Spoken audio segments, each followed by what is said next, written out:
Back in my YouTube channel. जैसा कि thumbnail में दिखाई दिया जा रहा है कि नोट्स रिवीजन साथ ही साथ एमसीक्यू और क्या क्वेश्चन आंसर, ठीक है।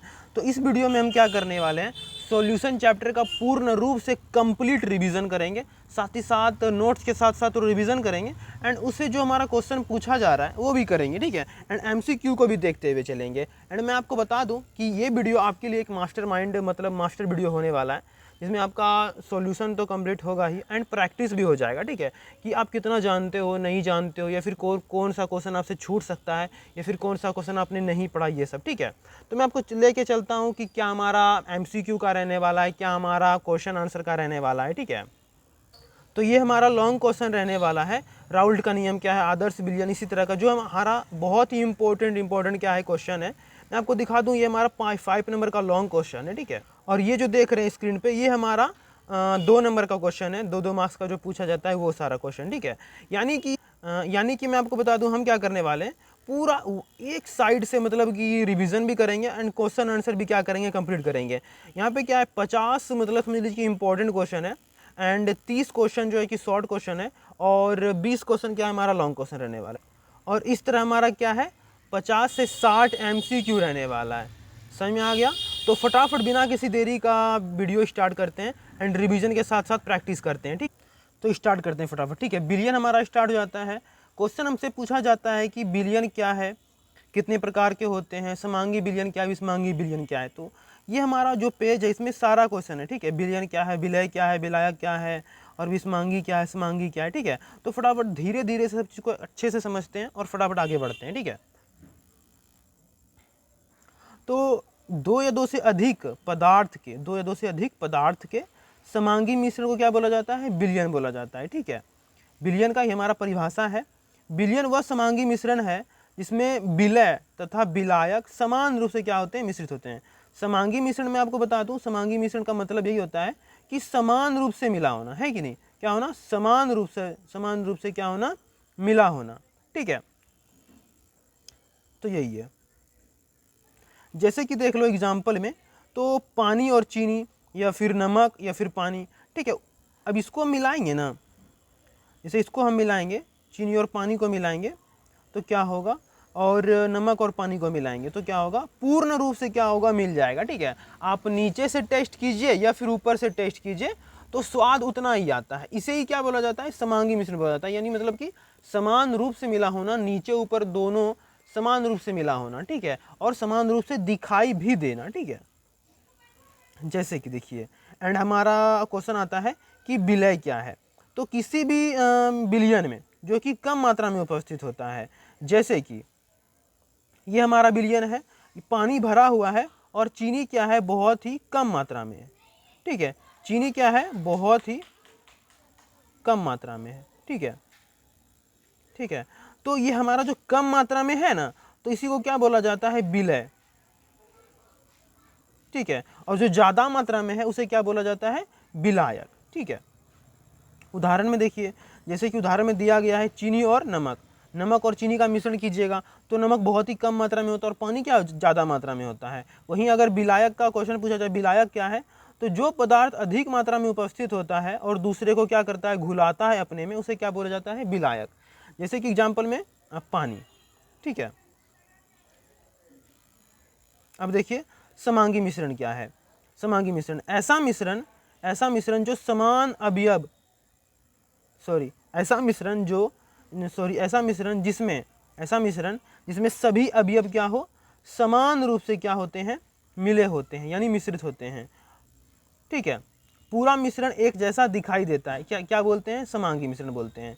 जैसे कि यहाँ पे हम देखते हैं, ये हमारा क्या है, चीनी और क्या है, पानी का मिश्रण है, ठीक है। चीनी और पानी को जैसे ही मिलाइएगा ना, तो ऊपर में टेस्ट भी उतना ही मीठा लगेगा जितना कि नीचे में। इसका मतलब क्या है, ये हमारा समांगी मिश्रण है। ऐसा नहीं बोलिएगा कि चीनी डाल दिए, चीनी नीचे में जमा है और पानी ऊपर में है, ठीक है, और पानी पी लेते हैं।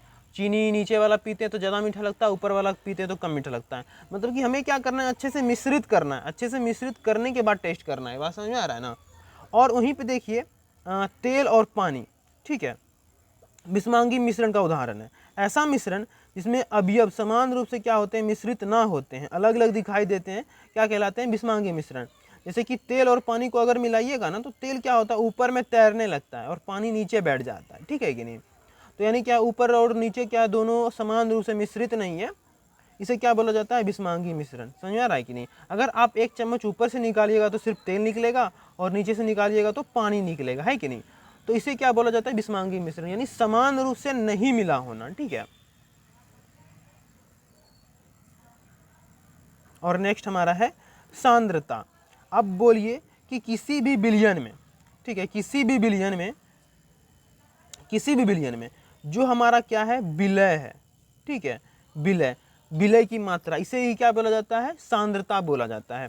और इस विलय की मात्रा को निकालने के लिए अगर जैसे कि चीनी पानी मिला हुआ है तो चीनी क्या होगा ग्राम में होगा, अगर पानी और तेल मिला होगा तो तेल क्या होगा लीटर में होगा। यानी जो जिस मात्रा में है उसी मात्रा में निकालने के लिए अलग अलग हम क्या करते हैं पद लेते हैं, है कि नहीं।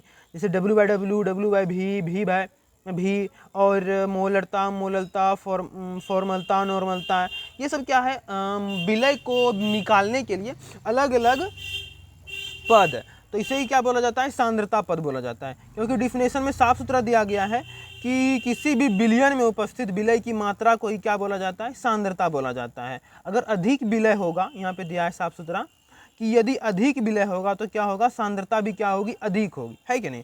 जहाँ तक मैं आशा करता हूँ कि ये सारा टॉपिक क्लियर हो चुका होगा। तो मैं आगे बढ़ता हूँ और मैं बताता हूँ कि ये हमारा क्या महत्वपूर्ण बिंदु है, ठीक है। महत्वपूर्ण बिंदु में फर्स्ट बिंदु क्या है विलय में क्या होता है समांगी मिश्रण होता है, सही बात है। दूसरा क्या है विलय कम मात्रा में उपस्थित होता है और विलय क्या होता है ज़्यादा मात्रा में उपस्थित होता है। समांगी और विषमांगी क्या अलग अलग मिश्रण है। समांगी समान रूप से मिला होता है और समान दिखाई भी देता है, विषमांगी क्या होता है अलग अलग मिश्रित होता है और अलग अलग दिखाई भी देता है कि नहीं। और सांद्रता क्या है विलय की मात्रा पर निर्भर करती है सांद्रता, ठीक है। और ये हमारा लास्ट पॉइंट क्या है कि विलयन रसायन विज्ञान का वह महत्वपूर्ण अध्ययन है जिसमें पदार्थ के मिश्रण और उसके गुणों का अध्ययन किया जाता है, ठीक है। अब हम नेक्स्ट पेज में चलते हैं, जिसे मैंने बताया कि सांद्रता पद, ठीक है। सांद्रता पद मैंने बताया कि W/W, W/V, मैं आपको लिख के दे देता हूँ एक बार कि सांद्रता पद हमारा लगभग 10 है, ठीक है। और हमारा 12th में 9th बहुत ही ज़्यादा इंपॉर्टेंट, ठीक है। जैसे कि मोलरता हो गया, नॉर्मलता, फॉर्मलता, ppm, ppv और फिर W/W, W/V और V/V, ठीक है। और मोलर्स, ये हमारा क्या है 9 से 10 हमारा सांद्रता पद है, जिससे कि अलग अलग विलयन या फिर अलग अलग मिश्रण में विलय की मात्रा को निकाला जाता है। विलय को ज्ञात किया जाता है कि कितने मात्रा में है या फिर कितने आयतन में या फिर कितना उसका मोल है, ऐसा वैसा कुछ, ठीक है। तो हम यहाँ पे क्या देख रहे हैं पहले हम डिफिनेशन देखते हैं कि सांद्रता पद का डिफिनेशन क्या दिया गया है, ठीक है। विलयन में उपस्थित विलय की मात्रा को व्यक्त करने के विभिन्न तरीकों को क्या बोला जाता है सांद्रता पद बोला जाता है, ठीक है। कि विलय की मात्रा को व्यक्त करने के लिए क्या तरीके जो अपनाए जाते हैं उसे क्या बोलते हैं सांद्रता पद बोलते हैं। जिसमें कि फर्स्ट हमारा है, जिसमें कि हमारा फर्स्ट दिया गया है W/W यानी द्रव्यमान प्रतिशत, ठीक है। इसमें क्या होता है हर एक चीज क्या होता है मास में होता है, ठीक है, मतलब कि मात्रा। जैसे कि विलय का मात्रा कितना है और विलायक का मात्रा कितना है यानी द्रव्यमान में होगा, ठीक है। जैसे कि यहाँ पे दिया गया है, डिफिनेशन तो नहीं दिया गया है, मैं आपको बता दूं कि किसी भी अगर मिश्रण में ये बोलता है कि 1 किलो पानी है यानी 1 kg पानी है और उसमें 10 ग्राम चीनी है, ठीक है। तो W/W क्या होगा। तो ये सारा जो क्वेश्चन है इस तरह का जो क्वेश्चन होता है निकालने के लिए कि विलय का मान कितना होगा या फिर विलय कितना ग्राम है, तो वो द्रव्यमान प्रतिशत में आता है, ठीक है। जैसा कि हमारा यहाँ पे दिया गया चित्र में एक चित्र है दिया गया यहाँ पे कि ये हमारा इस तरह का मिश्रण है और A क्या है विलय और B क्या है विलायक, जिसमें विलय का द्रव्यमान मास ऑफ A हो जाएगा और विलायक का द्रव्यमान क्या हो जाएगा मास ऑफ B, ठीक है। तो मिलाने पर हमारा एक मिश्रण बन जाता है। विलयन का कुल द्रव्यमान क्या हो जाएगा दोनों को मिलाएंगे तो Ma + Mb, ठीक है। अब निकालने के लिए तो हम क्या निकालते हैं विलय का ही निकालते हैं, तो यानी विलय का द्रव्यमान बटे विलयन का द्रव्यमान यानी ये हमारा बिलियन का द्रव्यमान हो जाएगा MA प्लस MB, और इंटू 100 से गुना कर देंगे, प्रतिशत में निकालेंगे, इसी वजह से 100 से हम क्या करेंगे, गुना कर देंगे। ये हमारा क्या निकल जाएगा, द्रव्यमान प्रतिशत। जैसे कि एग्जाम्पल यहाँ पे दिया गया है, यदि 100 ग्राम हमारा बिलियन में कितना ग्राम विलय उपस्थित है, 100 ग्राम बिलियन में कितना हमारा विलय उपस्थित है, यानी 5% है। तो इसका मतलब क्या है, 100 ग्राम बिलियन में 5 ग्राम हमारा क्या है, चीनी है, या फिर 5 ग्राम नमक है, यानी 5 ग्राम विलय, ठीक है कि नहीं। 100 ग्राम बिलियन में 5 ग्राम विलय उपस्थित है, और यहीं पे 12% W/W है। इसका मतलब है कि 100 ग्राम बिलियन में हमारा क्या है, 12%, यानी 12 ग्राम क्या है, विलय उपस्थित है, ठीक है। अब चलते हैं आयतन प्रतिशत में। यहाँ पे भी यही हो जाएगा कि वॉल्यूम ऑफ ए, यानी विलय का आयतन और विलायक का आयतन, विलय का आयतन यानी विलायक का आयतन किसी बिलियन में हम लेते हैं कि 1 लीटर विलायक है, और 10 ml शराब है, या फिर 10 ml किसी तरह का सीरम है, या फिर लिक्विड है, फिर मेडिसिन है कि नहीं, वो डाला गया है। तो अब हमको बताना है कि ये हमारा, अगर मान लिया जाए कि विलय का हमें प्रतिशत निकालना होगा, तो इसी के माध्यम से हम क्या कर सकते हैं, निकाल सकते हैं। डिफिनेशन में बता दूं तो इसका डिफिनेशन पहले देखिए कि किसी भी 100 ग्राम बिलियन में उपस्थित विलय की मात्रा को, 100 ग्राम बिलियन में उपस्थित विलय की मात्रा को क्या बोला जाता है, द्रव्यमान प्रतिशत। और आयतन प्रतिशत तो 100 ml बिलियन में उपस्थित विलय की आयतन को, विलय का आयतन को क्या बोला जाता है, आयतन प्रतिशत। यहाँ पे भी हम इस तरह से देंगे, ए क्या है, विलय है, बी क्या है, विलायक है, ठीक है। तो क्या हो जाएगा, आयतन ए का क्या हो जाएगा, VA, और बी का आयतन क्या हो जाएगा, VB, ठीक है कि नहीं। तो हम अगर दोनों को मिलाएंगे तो क्या हो जाएगा, VA प्लस VB, ठीक है। वहीं पे हम निकालेंगे V/V = VA प्लस VB, यानी विलय का आयतन बटे बिलियन का आयतन इंटू 100, ठीक है। ये बताता है कि 100 ml बिलियन में कितना ml विलय उपस्थित है, ठीक है। यदि 5% V/V है, इसका मतलब है कि 100 ml बिलियन में 5 ml क्या है, विलय उपस्थित है, और 12 ml V/V का मतलब है कि 100 ml बिलियन में 12 ml विलय उपस्थित है, ठीक है। चलिए अब आगे बढ़ते हैं, ठीक है। यहाँ पे महत्वपूर्ण बिंदु यहाँ पे दिया गया है कि W/W क्या है, द्रव्यमान का उपयोग होता है, V/V में किसका उपयोग होता है, आयतन का उपयोग होता है। दोनों सांद्रता व्यक्त करने का अलग अलग तरीका है, प्रतिशत इससे क्या हो जाता है, चिन्हित किया जाता है, ठीक है। अब हमारा नेक्स्ट सांद्रता पद है द्रव्यमान आयतन प्रतिशत। यदि बिलियन ml में होगा, ठीक है कि नहीं, यदि बिलियन क्या होगा, ml में होगा, यानी 100 ml बिलियन में कितना ग्राम चीनी है, तो वो हम क्या करेंगे, इसी से निकालेंगे, ठीक है, ये वाला द्रव्यमान आयतन प्रतिशत से, ठीक है। तो यहाँ पे हम क्या किए हुए हैं, इस बार डिफिनेशन भी लिख दिए हुए हैं कि 100 ml बिलियन में उपस्थित विलय का द्रव्यमान को द्रव्यमान आयतन प्रतिशत कहा जाता है, ठीक है। यहाँ पे देखिए,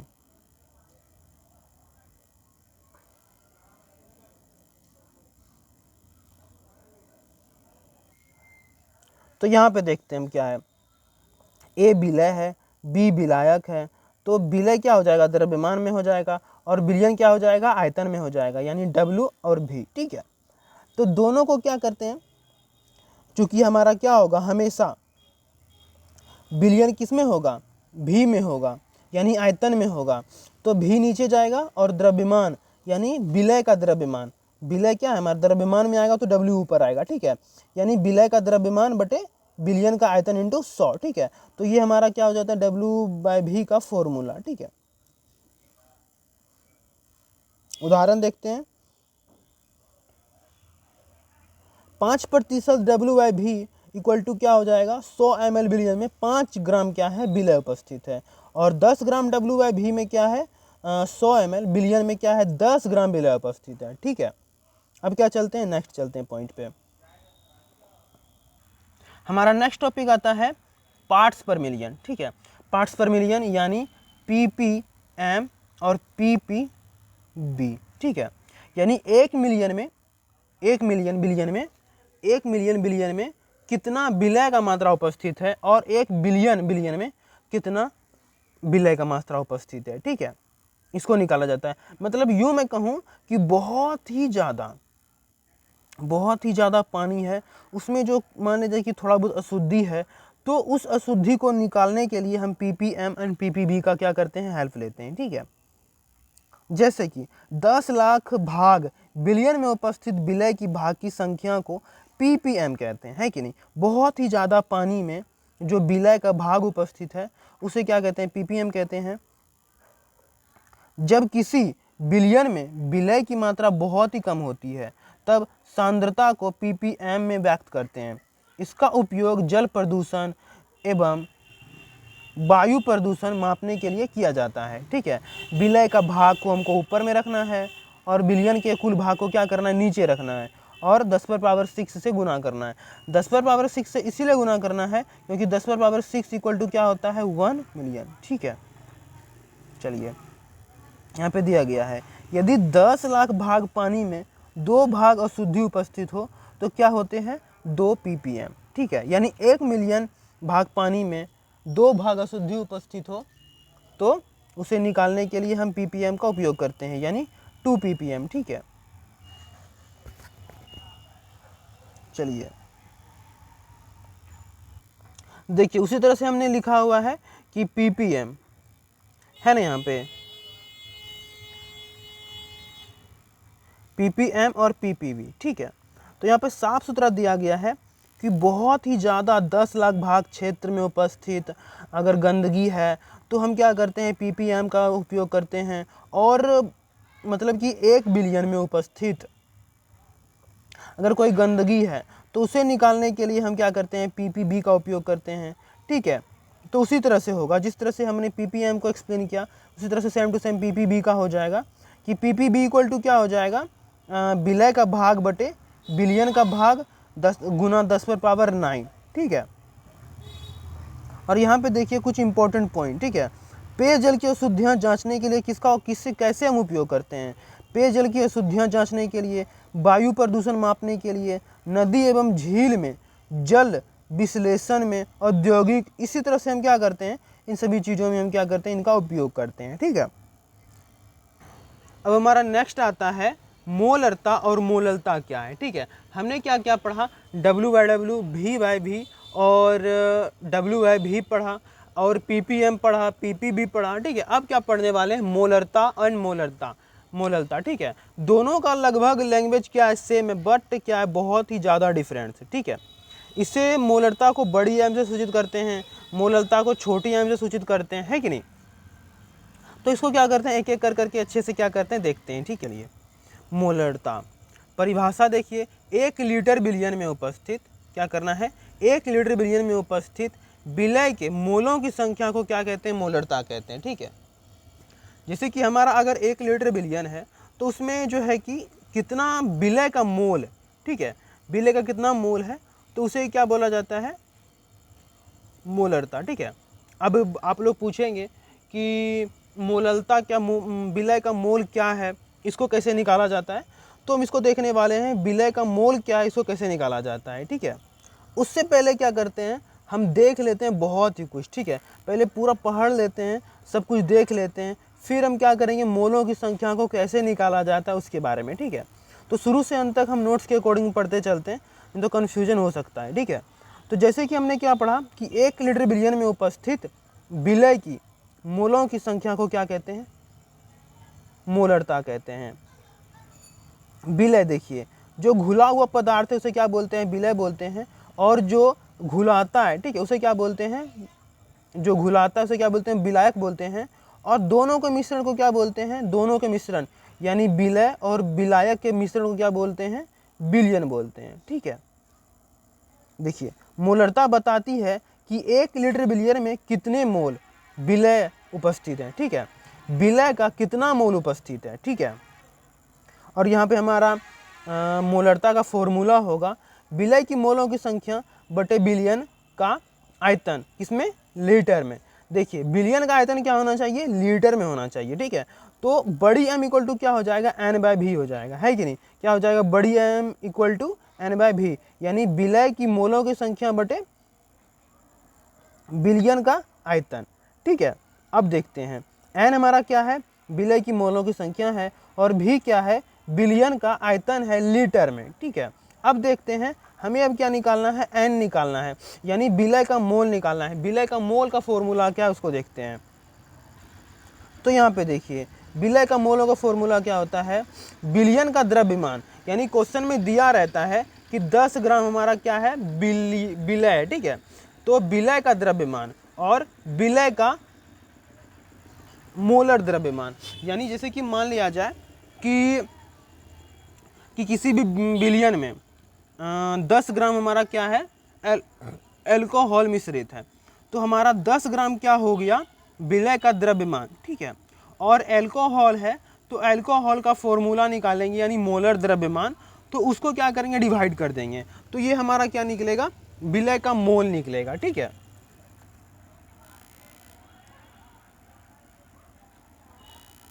यानी मोलों, विलय के मोलों के विलय के मोलों के संख्या, विलय की मोलों की संख्या इक्वल टू क्या हो जाएगा, W/m, जहाँ पे W क्या है, विलय का द्रव्यमान है, और m क्या है, मोलर द्रव्यमान। ठीक है। तो इसी फॉर्मूला को हम क्या करेंगे, यहाँ पे पुट करेंगे, n का जो मान है W/m, इसको क्या करेंगे हम, इस यहाँ पे क्या करेंगे, पुट करेंगे। ठीक है। तो क्या हो जाएगा, मोलरता इक्वल टू W/m/v, है कि नहीं, और m क्या हो जाएगा, यहाँ पे नीचे आ जाएगा। ठीक है। तो ये हमारा फाइनल फॉर्मूला होगा। ठीक है। और चूंकि मैं आपको बता दूं कि यहाँ पे क्या है, भी क्या है, भी हमारा क्या है, लीटर में है कि नहीं, लीटर में है, और जैसे कि हम लीटर को चेंज करेंगे तो क्या हो जाएगा, नीचे हमारा 1000 से भाग आ जाएगा, और ये हमारा नीचे है तो इसको क्या कर सकते हैं, ऊपर कर सकते हैं, यानी W × 1000/m × v ml में। ठीक है। तो ये हमारा क्या हो जाएगा, फाइनल फॉर्मूला हो जाएगा, m = W × 1000/m × v ml में। ठीक है। जहाँ पे हमारा क्या हो जाएगा, W विलय का द्रव्यमान हो जाएगा, M क्या हो जाएगा, विलय का मोलर द्रव्यमान, और ये 1000 तो होगा ही, और ये क्या हो जाएगा, भी ml में। ठीक है। और यहाँ पे देखिए हमने फाइनल यहाँ पे फॉर्मूला लिख दिया है, यहाँ पे क्या हमने फाइनल फॉर्मूला लिख दिया है। ठीक है। ये कि विलय का द्रव्यमान गुना 1000 बटे मोलर द्रव्यमान बटे विलय का ml में आयतन। ठीक है। नॉमरिकल से जहाँ तक हमको लगता है कि नॉमरिकल से बहुत ही अच्छे से समझ में आ तो नॉमरिकल करते हैं। ठीक है। जैसे कि नॉमरिकल यहाँ पे दिया गया है कि 5.85 ग्राम NaCl को पानी में घोला गया और 500 ml हमारा बिलियन बनाया गया। ठीक है। क्या किया गया, बिलियन बनाया गया। तो हम क्या करेंगे, पहले नमक का क्या करेंगे, मोलर द्रव्यमान निकालेंगे। ठीक है। जैसे कि मोलर द्रव्यमान हम निकालेंगे NaCl का, Na का द्रव्यमान कितना होता है वो लिखेंगे, और Cl का द्रव्यमान क्या होता है वो लिखेंगे, और दोनों को क्या करेंगे, ऐड करेंगे ना, तो ये हमारा निकलेगा। ठीक है। तो मोलरता इक्वल टू फॉर्मूला क्या होता है, विलय का द्रव्यमान बटे मोलर द्रव्यमान और इनटू विलय का आयतन यहाँ पे, और 1000। ठीक है। तो ये हम फॉर्मूला यहाँ पे क्या किए, लिख दिए। और ये हमारा क्या था, ये हमारा क्या था, 5.85 क्या था, ये हमें क्या गया है, विलय का द्रव्यमान दिया गया है, तो इसको हम यहाँ पे रखेंगे और गुना हम 1000 से करेंगे, और नीचे क्या निकला हमारा, मोलर द्रव्यमान। मोलर द्रव्यमान को क्या करेंगे, हम नीचे रखेंगे, और हमारा बिलियन यहाँ पे देखिए, ये हमारा क्या है, बिलियन 500 ग्राम है, तो 500 ग्राम से गुना कर देंगे। जब सॉल्यूशन करेंगे तो ये हमारा 0.2 मोलरता निकलेगा। ठीक है। तो इसी तरह से क्या करेंगे, न्यूमेरिकल बनाया जाता है। ठीक है। तो चलिए आगे बढ़ते, चलिए नेक्स्ट हमारा टॉपिक रहेगा मोलरता, मोलरता। ठीक है। नेक्स्ट हमारा टॉपिक क्या है, मोलरता। इसका डिफिनेशन क्या है कि जैसे कि हम मोलरता का डिफिनेशन पढ़े थे कि 1 लीटर बिलियन में घुला हुआ विलय का मोलों की संख्या। ठीक है। तो अब यहाँ पे क्या हो जाएगा, लीटर को हटा कर करके किलोग्राम आएगा। ठीक है। लीटर को हटा करके क्या होगा, किलोग्राम आएगा, और सारा कुछ सेम टू सेम रहने वाला है। ठीक है। जैसे कि यहाँ पे क्या है, विलय हो गया, घुला हुआ पदार्थ विलय है, विलायक क्या है, जो घोला है। ठीक है। मोलरता बताती है कि 1 kg विलायक में विलय की मोलों की कितना हमारा विलय की मोलों की संख्या उपस्थित है। ठीक है। और यहाँ पे देखिए, तो मोलरता इक्वल टू क्या हो जाएगा, विलय की मोलों की संख्या बटे विलायक का द्रव्यमान। और मैं आपको बता दूं कि जैसे कि हमने मोलरता में देखा था, यहाँ पे क्या आया था, बिलियन आया हुआ था, ठीक है। और यहाँ पे मोललता में क्या आएगा, विलायक आएगा, है कि नहीं, क्या आएगा, विलायक आएगा। बात को ये चीज़ को याद रखना है कि मोललता में क्या आता है, विलायक आता है, और मोलरता में क्या आता है, बिलियन आता है, ठीक है। और हमारा फाइनल फॉर्मूला निकलेगा, ये हमारा फॉर्मूला निकलेगा, छोटी m equal to N by भी। एन क्या है, विलय की संख्या है, विलय की मोलों की संख्या है, और डब्ल्यू क्या है, विलायक का क्या है, द्रव्यमान, किसमें, तो केजी में, ठीक है। यहाँ पे लिखा हुआ है ये चीज। और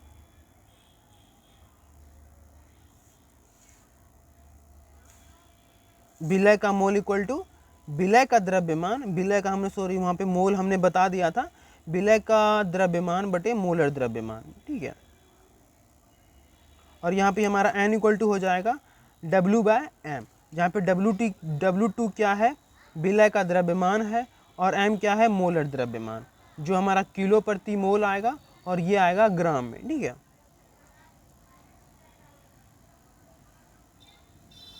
और 1 किलोग्राम इक्वल टू क्या होता है, 1000 ग्राम होता है। तो हम क्या करेंगे, नीचे जो ग्राम में रहेगा उसको क्या करेंगे, हम चेंज करेंगे, ठीक है। तो ये हमारा जैसे कि सेम टू सेम वहाँ पे था, वही हमारा यहाँ पे क्या आता है, सेम टू सेम आता है, ठीक है। और मोललता इक्वल टू हमारा फॉर्मूला निकलता है, विलय का द्रव्यमान गुना 1000 बटे मोलर द्रव्यमान इंटू विलायक का द्रव्यमान, ठीक है। अगर हम यहाँ पे केजी में रखेंगे,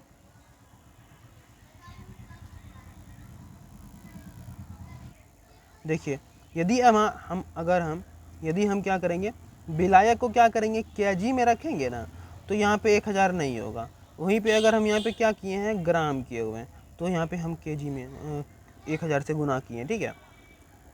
अब नॉमरिकल देखिए, नॉमरिकल क्या है कि 18 ग्राम ग्लूकोज को 180 ग्राम पानी में क्या किया गया है, घोला गया है। ग्लूकोज का मोलर द्रव्यमान इक्वल टू ये हमारा हो जाता है, हमें क्या किया गया है, मोलर द्रव्यमान दिया गया है, ठीक है। अब क्या हमें निकालना है, मोललता निकालना है। तो वो फॉर्मूला लगाएंगे, विलय का द्रव्यमान गुना 1000 बटे मोलर द्रव्यमान और विलायक का द्रव्यमान। तो क्या करेंगे, 180 को क्या करेंगे, यहाँ पे रखेंगे, और जो हमारा मोलर द्रव्यमान है, मोलर द्रव्यमान यहाँ पे है, तो मोलर द्रव्यमान को यहाँ पे रखेंगे। और 8 ग्राम क्या है, हमारा ग्लूकोज है, 8 ग्राम ग्लूकोज जो हमारा विलय का द्रव्यमान है, विलय के द्रव्यमान पे रखेंगे, और 1000 यहाँ पे, तो 1000 से यहाँ पे गुना कर देंगे। सॉल्व करेंगे तो क्या आएगा, 0.56, ठीक है। चलिए अब क्या करते हैं, हम क्या कर लेते हैं, दोनों में अंतर देख लेते हैं, ठीक है। मोललता और मोलरता में डिफरेंस देख लेते हैं। मैं आपको बता दूं कि ये एग्ज़ाम के पॉइंट ऑफ व्यू से बहुत ही ज़्यादा इम्पोर्टेंट है, ये 2 नंबर में पूछ ही लेता है, ठीक है। तो मोलरता और मोललता में अंतर, इसमें क्या आता है, मोलरता में आयतन आता है, मैंने आपको बताया कि ये लीटर में होता है, और ये क्या होता है, केजी में होता है। और इसे क्या होता है, बड़ी एम से सूचित करते हैं, इसे क्या करते हैं, छोटी एम से सूचित करते हैं, ठीक है। मोलरता क्या होता है, तापमान से क्या होता है, प्रभावित होता है, और मोललता क्या होता है, तापमान से प्रभावित नहीं होता है, ठीक है। चलिए अब हम क्या करेंगे, मोल अंश को एक्सप्लेन करने वाले हैं, ठीक है। क्या करेंगे, मोल अंश को समझेंगे, मोल अंश क्या है, ठीक है।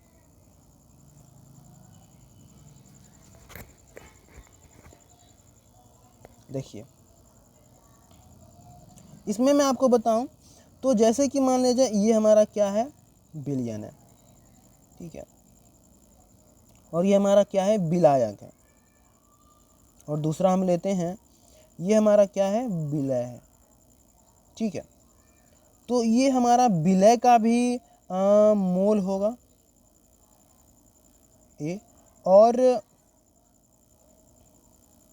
विलायक का भी क्या होगा, मोल होगा, है कि नहीं, होगा ना। तो अगर हमको विलायक का मोल निकालना है,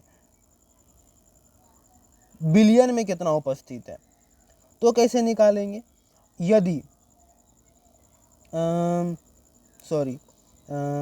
किसी भी बिलियन में विलय का मोल अंश निकालना है तो कैसे निकाल लेंगे, यदि विलायक का मोल अंश निकालना है तो कैसे निकालेंगे, और दोनों को जोड़ने के बाद हमारा विलयन आता है तो उसको कैसे क्या करना है। ठीक है, तो मैं आपको बताऊं तो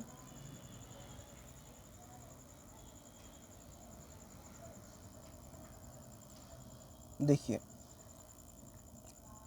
विलयन इक्वल टू क्या होगा, विलय का मोल अंश प्लस विलायक का मोल अंश। ठीक है, ये हमारा निकलेगा।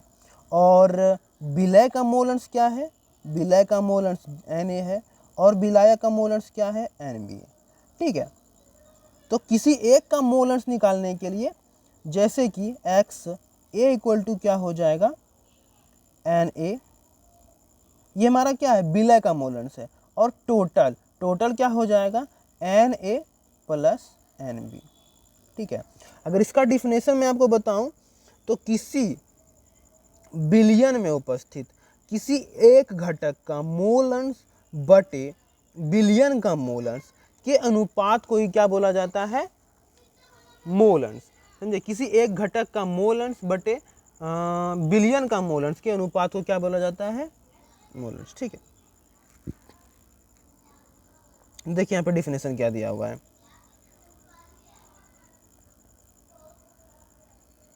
मोल अंश किसी विलयन में उपस्थित किसी घटक के मोलों का कुल मोलों के सापेक्ष अनुपात, यानी कुल मोलों के यानी पूरे विलयन के मोलों के सापेक्ष अनुपात। यानी सरल परिभाषा देखिए तो विलयन में किसी घटक के मोलों की संख्या तथा विलयन के मोलों की संख्या के अनुपात को क्या होता है,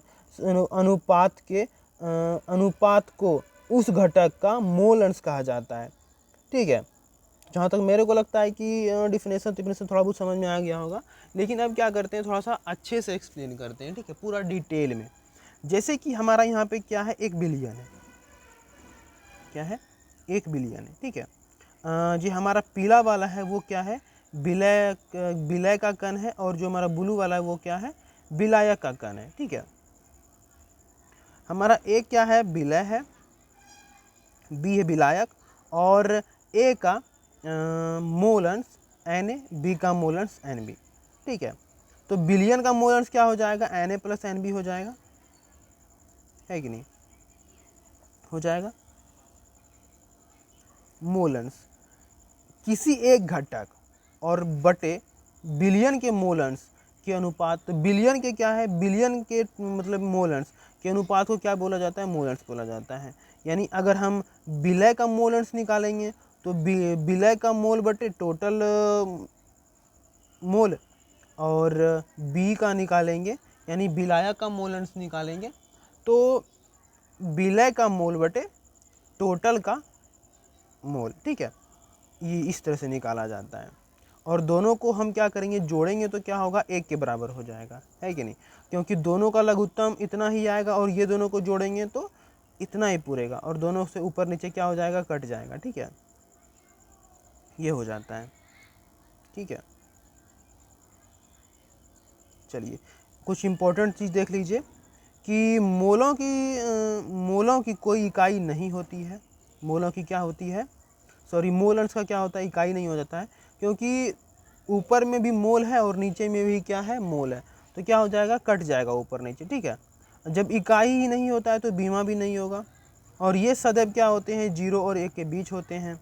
सभी घटकों की मोलों की संख्या का योग क्या होता है, 1 होता है। कैसे 1 होता है, तो यहाँ पे देखिए, चूँकि यहाँ पे क्या है, ये 1 हो जाएगा, तो ये 1 से छोटा होगा, ये 1 से छोटा होगा, तभी तो इन दोनों का योग 1 के बराबर होगा, है कि नहीं।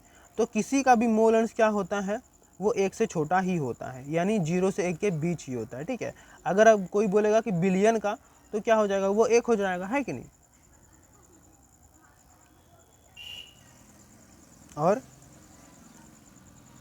तापमान बढ़ाने पर क्या होता है, मोल अंश प्रभावित नहीं होता है, क्योंकि मोल जब प्रभावित ही नहीं होगा तो उनके योग या फिर घटाव कैसे तापमान पर प्रभावित होंगे, है कि नहीं।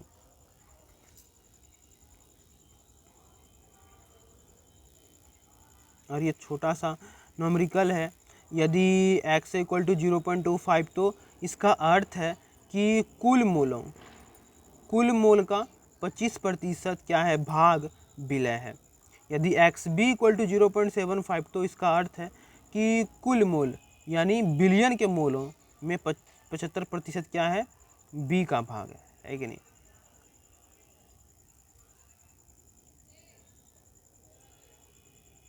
ठीक है,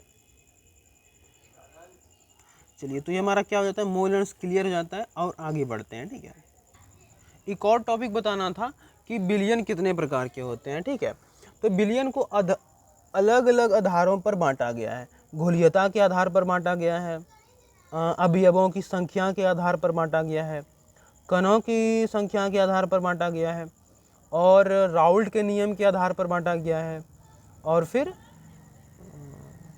भौतिक अवस्था के आधार पर क्या गया है, बांटा गया है। ठीक है, अगर हम बात करें कि घुलीयता के आधार पर, तो घुलीयता के आधार पर बांटा गया है इसे 3 प्रकार में, संतृप्त, अति संतृप्त और असंतृप्त। ठीक है, इसको देखते हैं।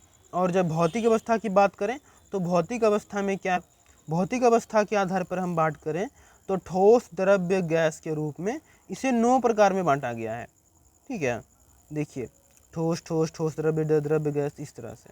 ठीक है, तो देखते हैं कि घुलीयता के आधार पर कितने बांटा गया है। ठीक है, यहाँ पे साफ सुथरा शब्दों में लिखा गया है, विलय की घुलनशीलता के आधार पर विलयन को संतृप्त, अति संतृप्त, संतृप्त, असंतृप्त और अति संतृप्त में बांटा गया। ठीक है, मैं आपको क्या करता हूँ, एग्जाम्पल के थ्रू फटाफट समझा देता हूँ। ठीक है, डिफिनेशन भी पढ़ दूंगा। ठीक है, जैसे कि मान लिया जाए ये हमारा क्या है, विलयन। ठीक है, तो चीनी और पानी को मिलाया गया और विलायक की अधिकतम क्षमता, जैसे कि 1 लीटर पानी है तो वो 350 नमक या फिर 350 ग्राम चीनी तक कोई क्या कर सकता है, घुला सकता है।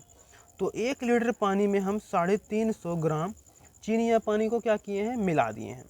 अब उसमें अगर आप ज़्यादा दीजिएगा तो क्या होगा, नहीं मिल पाएगा, यानी क्या है, इक्वल है, मतलब कि 350 ग्राम हम चीनी या फिर नमक क्या कर दिए, डाल दिए, और जो हमारा विलयन प्राप्त होता है इसे क्या बोलते हैं, संतृप्त विलयन बोलते हैं। ठीक है, अब क्या करते हैं, हम डिफिनेशन को देख लेते हैं कि संतृप्त विलयन है क्या। ठीक है, डिफिनेशन दिया क्या गया है। ठीक है, निश्चित ताप पर जब किसी विलायक में विलय की अधिकतम मात्रा घुल जाती है, यानी किसी विलयन में विलायक की क्षमता के बराबर उसमें विलय घुल जाती है, तो प्राप्त विलयन को क्या बोलते हैं, संतृप्त विलयन बोलते हैं। अगर ये डिफिनेशन आप लोगों को हार्ड लग रहा है, ये जो हमारा लिखा हुआ है, तो जो मैं अभी बोल रहा हूँ आप लोग उसको क्या कर सकते हो, नोट कर सकते हो। मैं फिर एक बार रिपीट कर देता हूँ, तो किसी भी विलयन में विलायक की अधिकतम क्षमता के बराबर उसमें विलय घोल दिया जाता है, तो प्राप्त विलयन संतृप्त विलयन कहलाता है। ठीक है, उदाहरण, अत्यधिक चीनी वाला घोल या फिर अत्यधिक नमक वाला घोल, मैक्सिमम यानी विलायक की मैक्सिमम कैपेसिटी तक विलय को मिला देना, और जो विलयन प्राप्त होना उसे ही संतृप्त विलयन कहना। ठीक है, और ये हमारा है असंतृप्त विलयन। मतलब मैं इसको मैं बोलूँ, संतृप्त विलयन को मैं अगर बोलूँ, कोई एक लड़का है, अगर उसको 2 रोटी खाने की क्षमता है तो वो 2 रोटी खा लिया। ठीक है, यदि असंतृप्त में बोलूं तो उसी लड़का को 1.5 रोटी दिया गया, वो और आधा रोटी क्या कर सकता है, खा सकता है। ठीक है, तो उसी तरह का डिफिनेशन है कि असंतृप्त में, कि किसी निश्चित ताप पर किसी विलायक में उसकी अधिकतम क्षमता से कम विलय क्या किया गया है, घोला गया है, तो इसे क्या बोलते हैं, असंतृप्त। मैं फिर से एक बार रिपीट करता हूँ, किसी निश्चित ताप पर किसी विलायक की अधिकतम क्षमता से कम विलय मिलाया गया हो, और प्राप्त विलयन को ही क्या बोलते हैं, संतृप्त विलयन। ठीक है,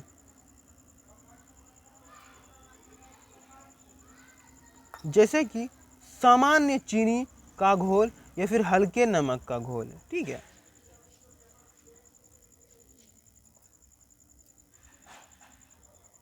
और अब है अति संतृप्त। जैसे कि मान लिया जाए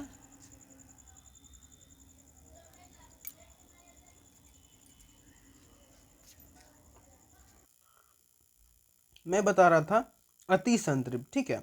किसी निश्चित ताप पर विलायक की क्षमता से अधिक विलय, ठीक है, विलायक की क्षमता से अधिक अगर विलय मिला दिया जाए, जैसे कि मान लीजिए एक लड़का अगर 3 रोटी खा सकता है तो उसे 3 रोटी खिलाने के बाद 1 रोटी जबरदस्ती खिलाया जा रहा है, ठीक है, तो इसे क्या बोलते हैं, अति संतृप्त। इसका मतलब है कि चीनी और पानी क्या हो रहा है, पूरे घुल चुका है और फिर भी क्या है, चीनी डाल दिया जाए तो चीनी क्या हो जाएगा, नीचे जमा हो जाएगा, ठीक है, तो इसे क्या बोला जाता है, अति संतृप्त। जैसे कि अधिक सांद्रता चीनी का घोल, ठीक है, ये चीज यहाँ पे मैंने क्या किया, शॉर्ट्स रूप में लिखा हुआ है कि संतृप्त विलयन में विलय की अधिकतम मात्रा घुली होती है और अति संतृप्त में और विलय क्या हो सकता है, घुलाया जा सकता है। और अति संतृप्त में विलयन में विलय की मात्रा सामान्य घुलनशीलता से अधिक होती है, ठीक है। अब देखिए भौतिक अवस्था के अकॉर्डिंग, यानी भौतिक अवस्था के अकॉर्डिंग क्या है, ठोस द्रव्य गैस के आधार पर विलयनों को 9 प्रकार में बांटा गया है, ठीक है।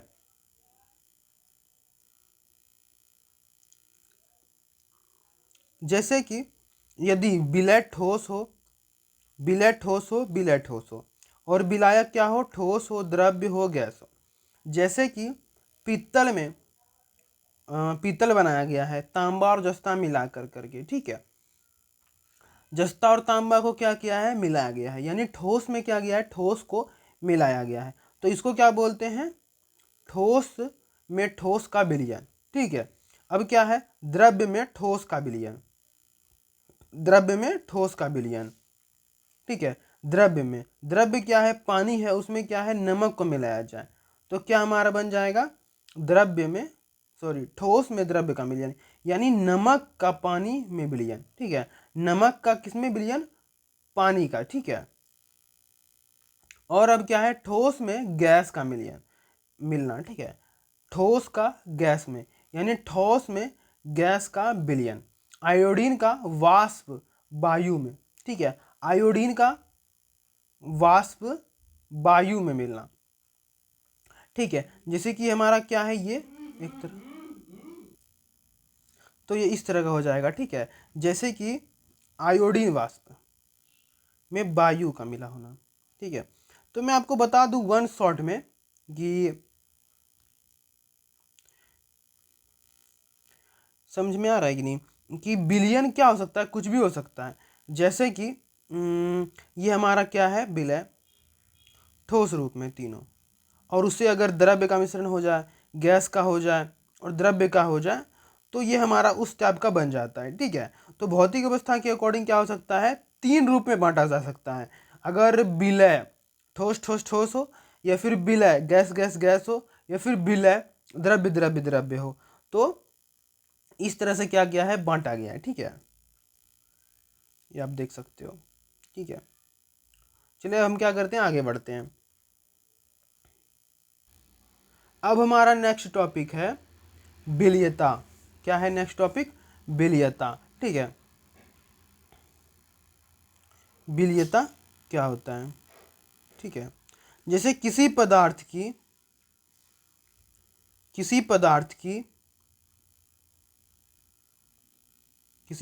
की विलायक में घुलने की क्षमता को क्या बोला जाता है, विलयता, ठीक है। अब जैसे कि जैसे कि पानी में क्या करते हैं, नमक को घुलाते हैं, है कि नहीं, पानी में क्या करते हैं, नमक को क्या करते हैं, घुलाते हैं। तो विलायक की क्या है, वो क्षमता कहलाती है कि विलायक जो है, कि पानी को, विलायक अगर पानी है तो वो चीनी को घुला सकता है या नहीं, फिर नमक को घुला सकता है या नहीं, इस तरह का, ठीक है। तो वो चीज़ें हैं। अगर हम इसकी डिफिनेशन की बात करें कि विलयता की परिभाषा क्या है, तो निश्चित ताप पर 100 ग्राम विलायक में घुलने वाली विलय की अधिकतम मात्रा उस पदार्थ की विलयता कहलाती है। ठीक है, सरल शब्दों में मैं बात करूं तो किसी पदार्थ की किसी विलायक में कितनी मात्रा तक घुल पाना, उसकी क्या कहलाती है, विलयता कहलाती है। ठीक है, जैसे कि हमारा क्या है, पानी है, इसमें कितना मात्रा जो है ना चीनी या नमक क्या होगा, घुल जाएगा, इस विलायक की क्या क्या कहलाती है, विलयता कहलाती है। ठीक है,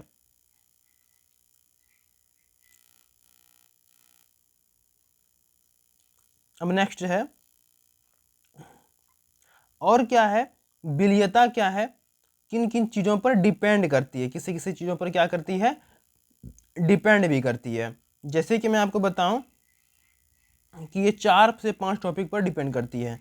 जैसे कि फर्स्ट टॉपिक है विलय या विलायक की प्रकृति, तीसरा है तापमान की प्रकृति, चौथा है दाब की प्रकृति। ठीक है, तो मैं आपको बात करूं, यदि विलय विलय पानी में अगर घोला जाए, अगर वह चीनी है या नमक है तो क्या हो सकता है, घुल सकता है आसानी से। ठीक है, अगर वो पत्थर होगा तो क्या होगा, नहीं घुलेगा। यदि अगर वो मोती होगा तो क्या होगा, नहीं घुलेगा। तो मतलब ऐसा प्रकृति होना चाहिए कि वह क्या करे, विलायक में आसानी से घुल सके।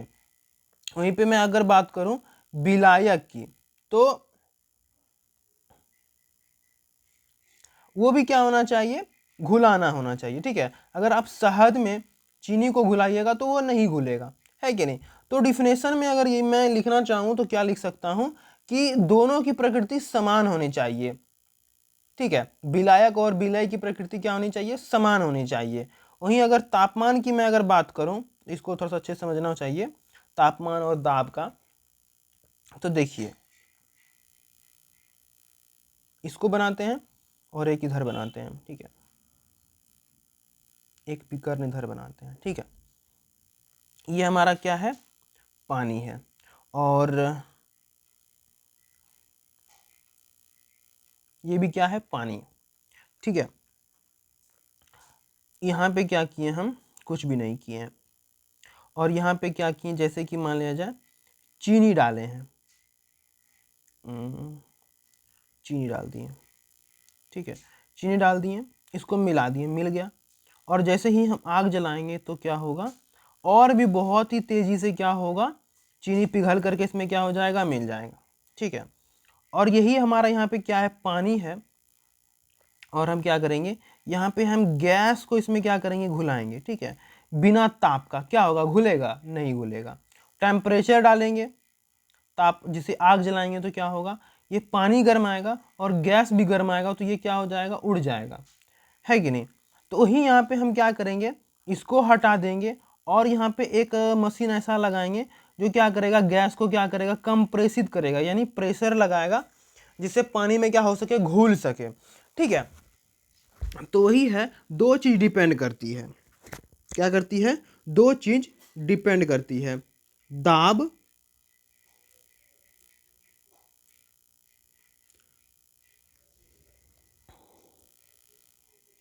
दाब और तापमान। ठीक है,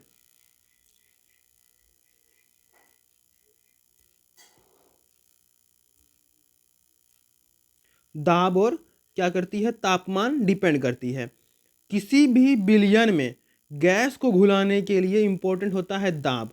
यदि किसी विलयन में आप गैस को घुलाना चाहते हैं तो क्या डालिएगा, दाब डालिएगा। वहीं पे अगर आप आग जलाइएगा तो गैस क्या होगा, नहीं घुलेगा। वहीं पे अगर आप चीनी और पानी को घुलाना चाहते हैं तो जैसे ही आप नीचे आग जला दीजिएगा तो क्या होगा, आसानी से घुल जाएगा। यह यहाँ पे आप ध्यान से देखने वाली बात है, गैस भी हमारा क्या है, विलय है, और चीनी भी क्या है, विलय है। और एक में अगर हम गैस जलाते हैं, यानी नीचे से हम जैसे ही आग जलाते हैं तो गैस क्या होता है, गैस की विलयता क्या होती है, घट जाती है। वहीं अगर हम चीनी वाला में हम नीचे से आग जलाएंगे तो उसकी विलयता क्या होती है, बढ़ जाती है कि नहीं। तो दाब और जो हमारा तापमान है वो बहुत ही ज़्यादा डिपेंड करती है विलयता में। ठीक है, अब क्या होते हैं, यहाँ पे देखिए हमारा लैंग्वेज में लिखा हुआ है कि तापमान प्रभाव कैसे प्रकार करती है और दाब किस तरह प्रभावित होती है। ठीक है, अधिकांश ठोस पदार्थ की विलयता ताप बढ़ाने पर क्या होती है, बढ़ती है। जैसे कि मान लीजिए हमारा ये बिलियन है, ठीक है। इसमें हम यहाँ पे चीनी मिलाए हैं और यहाँ पे हम क्या किए हैं, आग जलाए हैं। तो चीनी और पानी की विलेयता क्या होगी, बढ़ जाएगी। वहीं पे अगर हमारा ये क्या है, गैस है और ये हमारा पानी है, आग जलाएंगे तो क्या होगी, इसकी विलेयता घट जाएगी। वहीं पे अगर हम क्या करेंगे, दाब लगाएंगे, प्रेशर लगाएंगे, तो गैस की क्या होगी, पानी में घुलनीयता बढ़ेगी। समझ में आ रहा है कि नहीं। तो यहाँ पे क्या है, नॉर्मल लैंग्वेज में लिखा हुआ है कि अधिकांश ठोस पदार्थ की विलेयता ताप बढ़ाने पे क्या होती है, बढ़ती है। चीनी और पानी की विलेयता क्या होती है, तापमान बढ़ाने पर बढ़ती है। गर्म पानी में चीनी का नमक अधिक मात्रा में घुल सकता है। दाब बढ़ाने पर दाब का प्रभाव मुख्यतः गैस की विलेयता पर पड़ती है। दाब का प्रभाव क्या होता है, मुख्यतः गैस की विलेयता पर पड़ती है। दाब बढ़ाने पर गैस अधिक मात्रा में द्रव्य में घुल जाती है। ठीक है, वही यहाँ पे क्या है लिखा गया। ठीक है, नेक्स्ट हमारा क्या है, हेनरी का नियम क्या है। ठीक है, हेनरी का नियम क्या है, मैं इसको बताऊं, अच्छे से एक्सप्लेन करूं। तो जैसे कि मान लिया जाए यहाँ पे ये है बिलियन, ठीक है, ये हमारा क्या है, बिलियन है। ठीक है, अब यहाँ पे हमारा क्या है, गैस है, गैस है।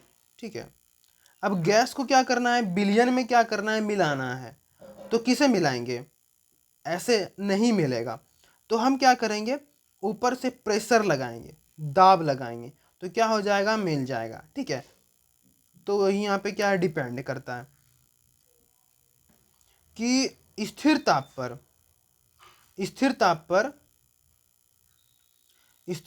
पर किसी द्रव्य में घुली गैस की मात्रा उस गैस के दाब पर निर्भर करती है, गैस के दाब पर निर्भर करती है। ठीक है, फिर से मैं बता दूं, स्थिर ताप पर किसी द्रव्य में घुली गैस की मात्रा उस गैस के दाब पर निर्भर करती है कि नहीं।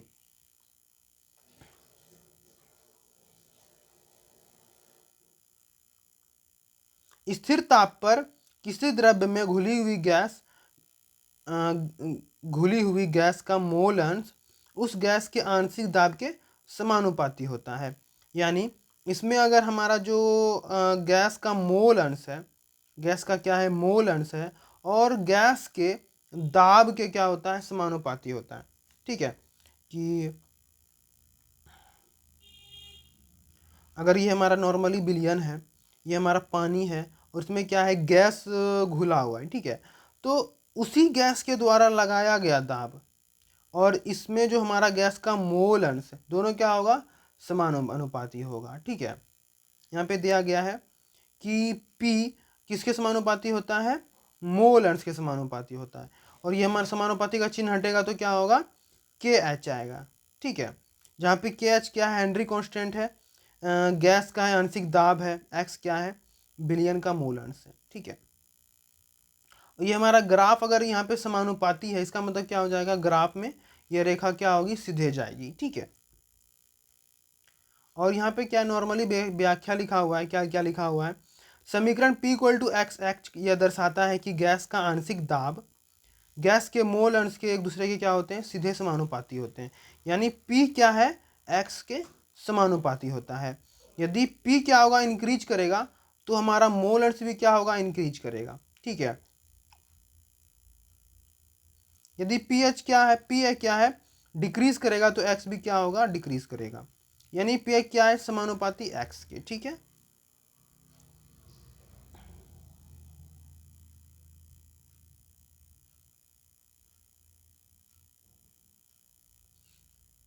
दूसरा है, जब गैस का दाब बढ़ाया जाता है, यानी प्रेशर बढ़ाया जाता है P का, तो गैस का अधिक कण, यानी इस यहाँ पे गैस का दाब बढ़ाया जाता है, तो गैस का जो गैस क्या है, इस बिलियन में क्या होगा, तेजी से मिलता है।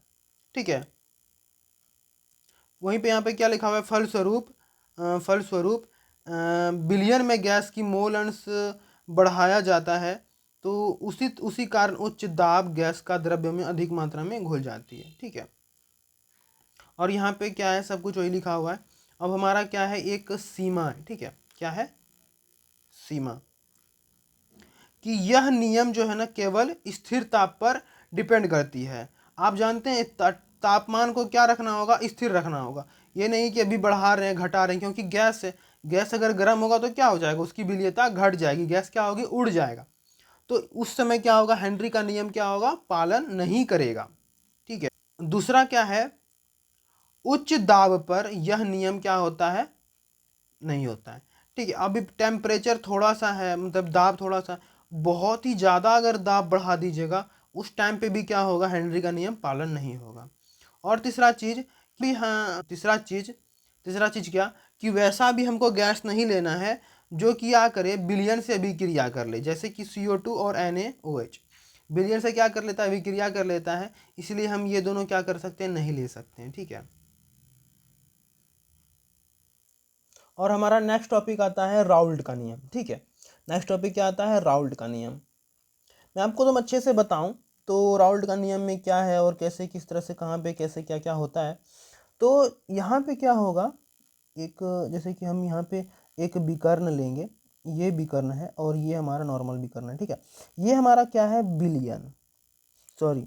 विलय है, हम इसे A मानते हैं। ये हमारा क्या है, विलायक है, इसे हम B मानते हैं। और दोनों को क्या किए, हम मिश्रित कर दिए। ठीक है। दोनों को क्या किए, मिश्रित कर दिए। तो इसे हम क्या मानेंगे, A + B मानेंगे। ठीक है।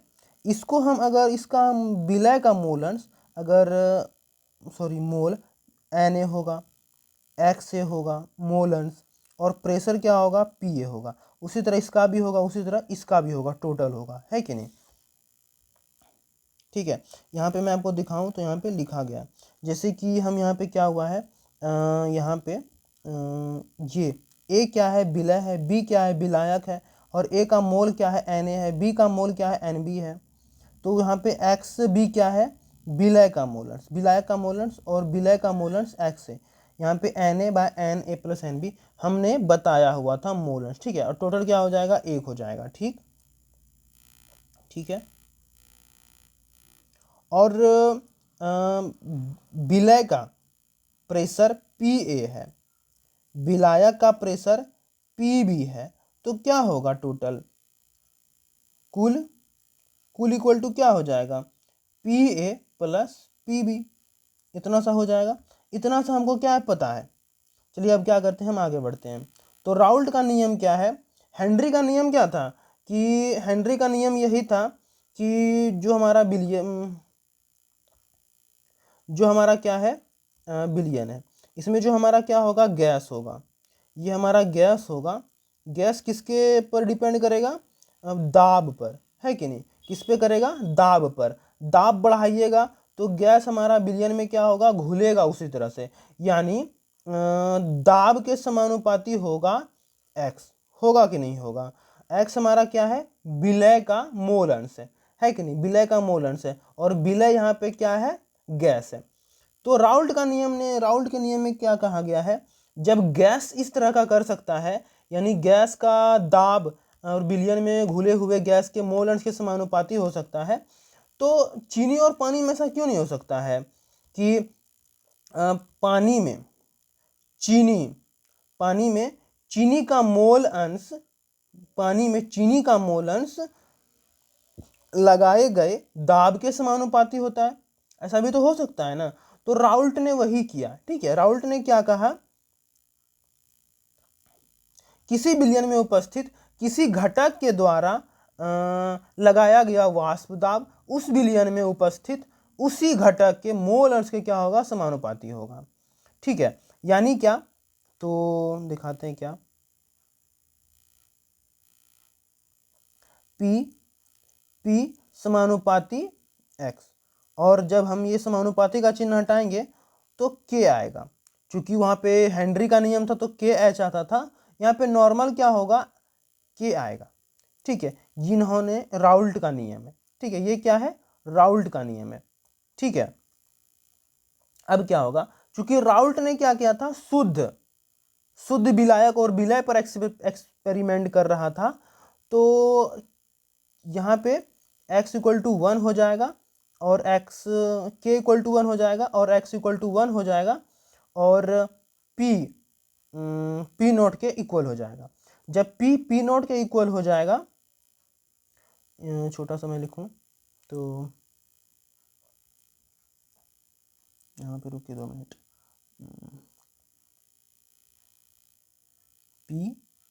p नोट के क्या हो जाएगा, इक्वल हो जाएगा, x इक्वल टू 1 हो जाएगा, k इक्वल टू 1 हो जाएगा।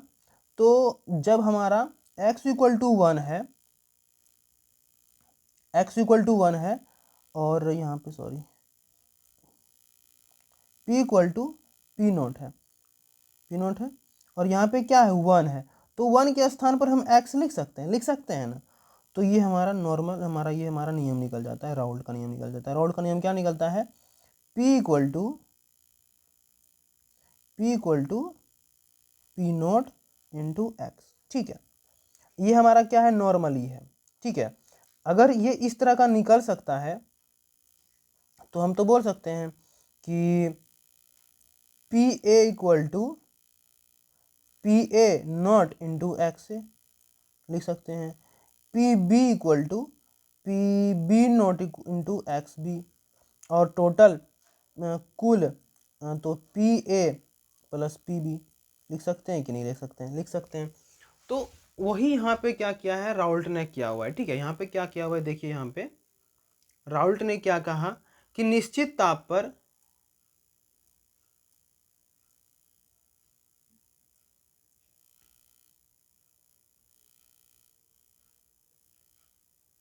निश्चित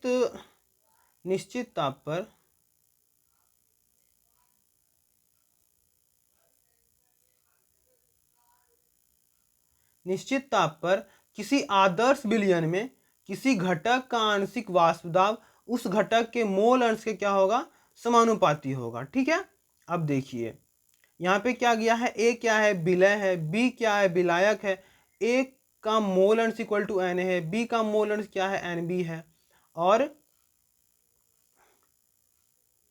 विलायक बी का मोल अंश एक्स बी इक्वल टू क्या है, N N B by N A plus N B, और विलय ए का मोल अंश क्या है, X A equal to N A by N A plus N B है कि नहीं। और यहाँ पे ये हमारा क्या है, X A plus X B equal to क्या हो जाएगा, 1 हो जाएगा। और यहाँ पे हमारा क्या है, एक्स बी क्या है, शुद्ध विलायक का वाष्प दाब, पी नॉट बी क्या है, शुद्ध विलायक का वाष्प दाब, पी इक्वल टू क्या है, विलयन में विलायक का वाष्प दाब, और एक्स बी क्या है, विलायक का मोल अंश है ना। राउल्ट के नियम के अकॉर्डिंग, राउल्ट के नियम के अनुसार P B equal to P B समानुपाती एक्स बी। ठीक है, और समानुपाती का चिन्ह हटाने पर क्या हो जाएगा, के आएगा। हमारा के क्या है, समानुपाती नियतांक है, एक्स बी इक्वल टू 1 है, क्योंकि हमने क्या किया, x A plus X B जो है ना, हमने यहाँ पे क्या किया, 1 पढ़ा है। ठीक है, और एक्स ए क्या हो जाएगा, 0 के बराबर हो जाएगा, क्योंकि हम यहाँ पे शुद्ध विलयन लिए हुए हैं। ठीक है, और तब क्या हो जाएगा, तब हो जाएगा P B equal to P naught के बराबर। ठीक है, पी बी इक्वल टू क्या हो जाएगा, पी नोट के बराबर हो जाएगा। ठीक, जब वो होगा तो हम क्या कर सकते हैं, पी बी इतना के बराबर हो जाएगा और x इक्वल टू 1 है, और इतना इक्वल टू 1 हो जाएगा, इंटू गुना में अगर 1 है तो वहाँ पे हम x तो ला सकते हैं ना, वहाँ पे हमने x ला लिया, और यहाँ पे हम सब कुछ एक्सप्लेन कर दिए, पी बी क्या है, पी बी नोट क्या है, और एक्स बी क्या है। इतना लिखने के बाद क्या होगा, आगे बढ़ेंगे।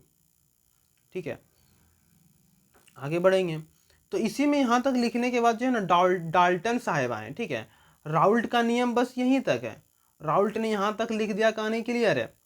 ठीक है, राउल्ट ने यहाँ तक लिख दिया, कहानी क्लियर है, और ग्राफ बना दिया। चूंकि समानुपाती होता है तो क्या होगा, सीधे रेखा में जाएगी कि नहीं, हेनरी की तरह जाएगी। मोल अंश इंक्रीज करिएगा, वाष्प दाब इंक्रीज कीजिएगा तो दोनों एक ही सीध में जाएगी। जिस तरह से वाष्प दाब बढ़ाइएगा उसी तरह से मोल अंश क्या होगी, बढ़ेगी, है कि नहीं। तो उसके बाद डाल्टन साहेब आए। डाल्टन साहब ने क्या कहा कि जब किसी एक घटक के लिए हो सकता है तो दोनों घटक के लिए तो हो सकता है ना। वहाँ पे पी बी इक्वल टू ये हो गया, तो पी ए इक्वल टू ये हो सकता है और टोटल इक्वल टू ये हो सकता है यहाँ पे। तो ये भी यही कहा, किसने? डाल्टन साहब ने कहा, दोनों का योग के बारे में उन्होंने कहा, ठीक है। और यहाँ पे क्या है, कुछ दिया गया है कि राउल्ट का नियम की व्याख्या, यदि विलायक की मात्रा अधिक होगी तो क्या होगा, विलायक का मोल अंश क्या होगा, अधिक होगा। ये होगा अधिक तो वाष्पदाब भी क्या होगा, अधिक होगा। यदि विलायक की मात्रा बढ़ाई जाएगी तो विलायक का भी क्या होगा, मोल अंश बढ़ेगा। इसका मोल अंश बढ़ेगा तो क्या होगा, वाष्पदाब भी क्या हो जाएगा, घट जाएगा, ठीक है।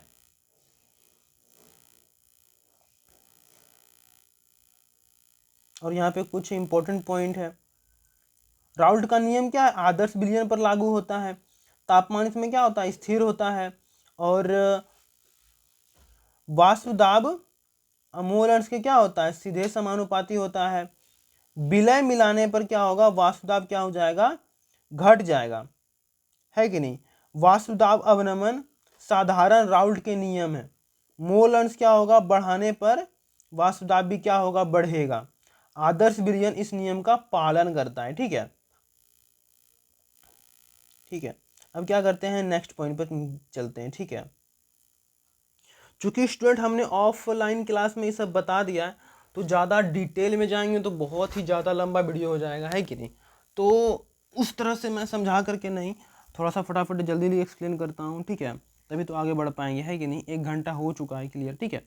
तो स्टार्ट करते हैं फिर से।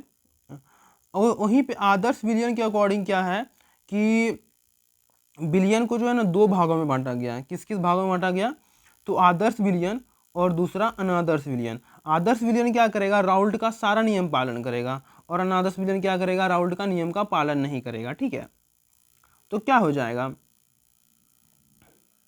यहाँ पे देखिए, राउल्ट का नियम का क्या करेगा, पूर्ण पालन करेगा। मिश्रण के समय उष्मा ना तो अवशोषित होगी और ना उत्सर्जित होगी। इसका मतलब डेल्टा एच इक्वल टू क्या हो जाएगा, 0 हो जाएगा। डेल्टा बी क्या क्या हो जाएगा, 0 हो जाएगा। इनमें आकर्षण यानी अणुओं के बीच में आकर्षण क्या हो जाएगा, लगभग बराबर हो जाएगा।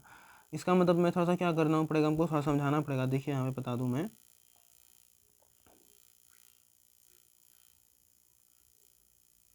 देखिए ये हमारा क्या है, विलयन है, सॉरी विलय है, और ये क्या है, विलायक है, और ये क्या है, ए प्लस बी यानी विलयन, ठीक है। तो इसमें जो हमारा अणुओं के बीच में आकर्षण है, इसमें भी अणुओं के बीच में जो आकर्षण है, इन दोनों को मिलाने पर ए बी के बीच में जो अणुओं का आकर्षण है वो क्या होगा, बराबर हो जाएगा। इसमें जो आयतन है, इसमें जो आयतन है, मिलाने पर जो हमारा टोटल आयतन निकलेगा इन दोनों आयतनों के योग के बराबर होगा। और उष्मा यानी H वो भी क्या हो जाएगा, इन दोनों को मिलाने पर क्या होगा, जो निकलेगा वो इसी के बराबर हो जाएगा। वहीं पे क्या इसका मतलब है, चेंज 0 होगा, चेंज होगा ही नहीं। यानी delta H maximum equal to क्या होगा, 0, और delta V maximum equal to क्या होगा, 0। चेंज नहीं होगा, इसी वजह से ये 0 के बराबर है, ठीक है। और एग्जाम्पल के रूप में यहाँ पे दिया गया है कि बेंजीन प्लस टोल्यून और N hexane plus N heptane और क्लोरोबेंजीन प्लस ब्रोमोबेंजीन, ठीक है। ये सब क्या है, मिश्रण है आदर्श विलयन का। बात समझ में आ गया। चलिए नेक्स्ट चलते हैं।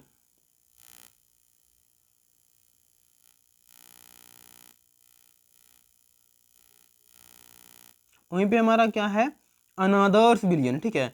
ये क्या करेगा, राउल्ट का नियम का पालन नहीं करेगा, ठीक है। इसमें जो आकर्षण होगा ए बी के बीच में वो नॉट इक्वल टू होगा ए और बी के बीच में, ठीक है।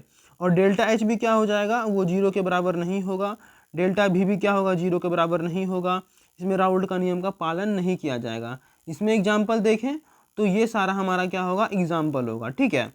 जब इक्वल टू नहीं होगा तो क्या होगा, देखिए आदर्श के विलयन में क्या हुआ था, डेल्टा एच क्या हो गया था, 0 के बराबर हो गया था। डेल्टा भी क्या हुआ था, 0 के बराबर हो गया था। तो ये आदर्श विलयन हो गया।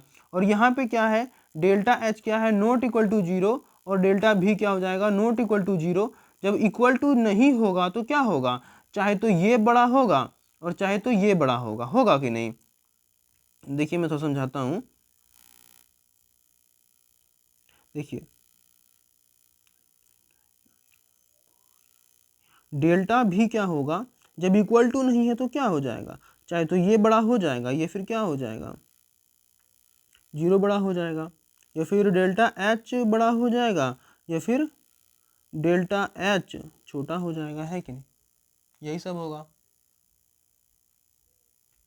चलिए तो अब इसको देखने वाले हैं, ठीक है। अगर डेल्टा एच बड़ा होता है, डेल्टा ये बड़ा हो जाता है तो इसको क्या बोलते हैं, धनात्मक विचलन। और अगर ये क्या होता है, छोटा हो जाता है तो इसे ही बोलते हैं ऋणात्मक विचलन।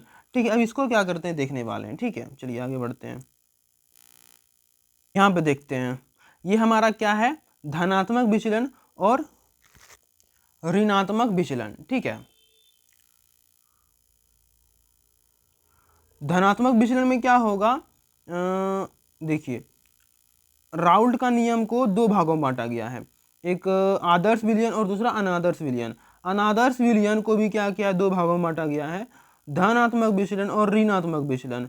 जब अनादर्श विलयन ही राउल्ट का नियम का पालन नहीं कर रहा है तो उसका जो दो पार्ट है, यानी धनात्मक विचलन ऋणात्मक विचलन, वो भी क्या करेगा, राउल्ट का नियम का पालन नहीं करेगा। यानी आदर्श विलयन, यहाँ पे है अनादर्श विलयन राउल्ट के नियम का पूर्णतः पालन नहीं करेगा।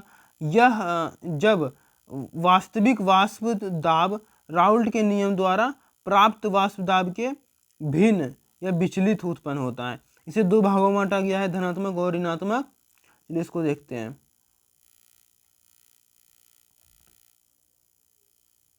और देखिए मैं थोड़ा सा अच्छे समझा देता हूँ, नॉर्मली समझा देता हूँ। देखिए क्या होगा इसमें पता है क्या हो जाएगा, डेल्टा एच जो है ना, जीरो से क्या हो जाएगा, बड़ा हो जाएगा धनात्मक विचलन में, और डेल्टा भी क्या हो जाएगा, जीरो से बड़ा हो जाएगा। और ग्राफ क्या होगा, चूंकि अगर ये अगर शुद्ध रहता तो ग्राफ सीधा जाता, चूंकि हमारा शुद्ध नहीं है, वाष्प दाब क्या है, इंक्रीज हो गया, तो ग्राफ इस तरह बन गया, ठीक है। सब कुछ सेम है लेकिन हमारा क्या हो जाएगा, वाष्प दाब क्या हो जाएगा, इंक्रीज हो जाएगा, सब कुछ इंक्रीज हो गया, सब कुछ क्या है, बढ़ गया है, तो ग्राफ हमारा इस तरह से बन गया, ठीक है। और दूसरे में सब कुछ क्या हो जाएगा, छोटा हो जाएगा, यानी जीरो से क्या हो जाएगा, छोटा हो जाएगा, तो ग्राफ हमारा इस तरह से बनेगा, ठीक है। ठीक है, यहाँ पे थोड़ा सा देख लीजिए कि क्या क्या क्या लिखा हुआ है। मिश्रित करने पर ए बी अणुओं के बीच में आकर्षण क्या हो जाता है, बढ़ जाता है।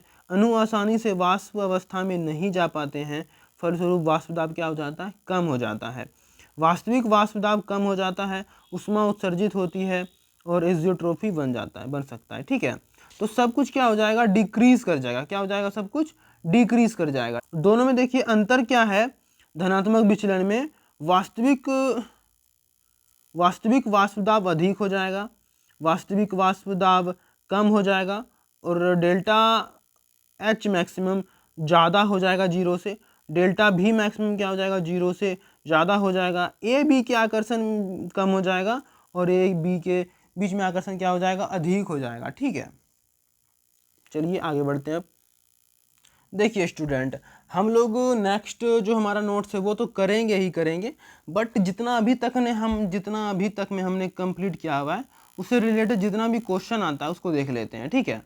तो हमारा फर्स्ट क्वेश्चन क्या है कि बिलियन की परिभाषा दीजिए। क्या हो जाएगा बिलियन की परिभाषा, दो या दो से अधिक समांगी मिश्रण को क्या बोला जाता है, बिलियन बोला जाता है। विलय तथा विलायक में अंतर, ठीक है। विलय क्या होता है, किसी विलयन में कम मात्रा में होता है, एग्जाम्पल चीनी या फिर नमक। विलायक क्या होता है, अधिक मात्रा में उपस्थित होता है, चाहे पानी ले लीजिए। मोलरता क्या है, किसी भी 1 लीटर विलयन में उपस्थित विलय की मोलों की संख्या। मोलरता क्या है, किसी 1 kg विलयन में उपस्थित मोलों की संख्या, ठीक है। मोलर्स क्या है, किसी भी विलयन में किसी एक अवयव के मोल तथा कुल मोलों के योग के अनुपात को क्या बोला जाता है, मोलर्स बोला जाता है, ठीक है। और सांद्रता पद में द्रव्यमान प्रतिशत क्या है, तो दोनों ही क्या होते हैं, विलय और विलायक क्या होते हैं, दोनों द्रव्यमान प्रतिशत में होते हैं। यानी 100 ग्राम बिलियन में उपस्थित जो हमारा विलय का द्रव्यमान या मात्रा उपस्थित होता है उसे क्या बोलते हैं, द्रव्यमान प्रतिशत बोलते हैं। पीपीएम क्या है, पीपीएम हमारा है कि 1 मिलियन बिलियन में जो हमारा विलय का भाग है उसे क्या बोलते हैं, पीपीएम बोलते हैं। आदर्श विलयन क्या, उदाहरण दीजिए, आदर्श विलयन जो राउल्ट का नियम का पालन करेगा उसे क्या बोलते हैं, आदर्श विलयन बोलते हैं। इसमें क्या हमारा एग्जाम्पल दिया गया नोट्स में वो आप बता सकते हैं। अनादर्श विलयन क्या होगा, जो राउल्ट का नियम का पालन नहीं करेगा। राउल्ट का नियम क्या है, राउल्ट का नियम यही है, किसी बिलियन में किसी एक घटक यानी किसी बिलियन में विलय का जो बिलियन में घुला हुआ है मोल अंश और उसी के द्वारा लगाया गया वाष्प दाब के क्या होता है, समानुपाती होता है, यानी P समानुपाती X। ठीक है। और वाष्प दाब क्या है, वाष्प के द्वारा लगाया गया दाब को वाष्प दाब बोलते हैं। वाष्प दाब का सापेक्षिक अवनमन की परिभाषा दीजिए, ये हमने नहीं पढ़ाया अभी। ठीक है। और क्या है, वाष्प दाब का सापेक्षिक अवनमन हो गया। धनात्मक विचलन क्या है, धनात्मक विचलन में क्या होता है कि जो हमारा वाष्प दाब होता है वास्तविक विलयन के वाष्प दाब से क्या होता है, इंक्रीज कर जाता है। तभी तो ग्राफ इस तरह का बनने का था, तो लेकिन इस तरह से बन गया। ये हमारा क्या है, शुद्ध विलायक का वाष्प दाब है। ठीक है कि नहीं, जिस तरह से हमारा वाष्प दाब इंक्रीज होता है उसी तरह हमारा मोल अंश इंक्रीज होता है। ठीक है, ये हमारा क्या है, शुद्ध विलायक का वाष्प दाब होगा। लेकिन हमारा धन सब कुछ इंक्रीज होने पर वाष्प दाब भी इंक्रीज होता है, जिस वजह से हमारा ग्राफ इस तरह का बनता है। ठीक है। दूसरा क्वेश्चन है, ऋणात्मक विचलन क्या है। ऋणात्मक विचलन में क्या होता है, डेल्टा एच डेल्टा भी क्या हो जाता है, जीरो से क्या हो जाता है, छोटा हो जाता है कि नहीं हो जाता है। और ग्राफ क्या बनता है, इस तरह से ग्राफ बनता है। ठीक है। और हेनरी का नियम क्या है, हेनरी का नियम वही है, किसी बिलियन में गैस और मोल अंश क्या होता है, समानुपाती होता है। गैस का दाब क्या है, गैस का दाब और उस बिलियन में घुले हुए गैस का मोल अंश यानी P और X समानुपाती होता है। समानुपाती का चिन्ह होता है तो यहाँ पे KH आता है। ठीक है। दूसरा है हेनरी नियतांक क्या है, KH हमारा क्या होता है, हेनरी नियतांक है गैस की घुलनशीलता पर दाब का प्रभाव, गैस की घुलनशीलता पर दाब का प्रभाव। ठीक है, दाब बढ़ाने पर क्या होगा, गैस क्या होगा, विलय में क्या होगा, घुलेगा तेजी से, है कि नहीं। और जैसे ही आग जलाइएगा गैस की विलयता क्या हो जाएगी, घट जाएगी। हमारा 19 नंबर क्वेश्चन क्या है कि गैस की घुलनशीलता पर ताप का प्रभाव। हाँ, वही हमने बताया कि जैसे ही ताप बढ़ाइएगा गैस की घुलनशीलता क्या होगी, घट जाएगी। और ताप जैसे ही क्या कीजिएगा, घटाइएगा, गैस की घुलनशीलता क्या होगी, बढ़ जाएगी। समझ में आ गया। और प्रासरण ताप नहीं पढ़ाया, और संप्राशनी और ये सब क्वेश्चन क्या है, प्रासरण दाब, संप्राशनी, अति प्राशनी, उत्क्रमण प्राशनी, वांट ऑफ कैरी, ये सब हमने नहीं पढ़ाया हुआ है। ठीक है। तो अब क्या करते हैं, नेक्स्ट लॉन्ग क्वेश्चन देखते हैं। चलिए, राउल्ट का नियम क्या है, कथन एवं व्युत्पत्ति सब कुछ बताना है। ठीक है। तो नोट्स में हमने क्या क्या बता दिया है, राउल्ट का नियम क्या है, Px P0 समानुपाती हटाना। उसके बाद क्या, आदर्श विलयन को गुण का वर्णन कीजिए। आदर्श विलयन क्या करेगा, राउल्ट का नियम का पालन करेगा। डेल्टा H डेल्टा भी क्या है, 0 के बराबर होगा। इसमें आकर्षण बल क्या होगा, बराबर होगा। अनादर्श विलयन का वर्णन कीजिए। अनादर्श विलयन में क्या होगा, डेल्टा H क्या होगा, 0 के बराबर नहीं होगा।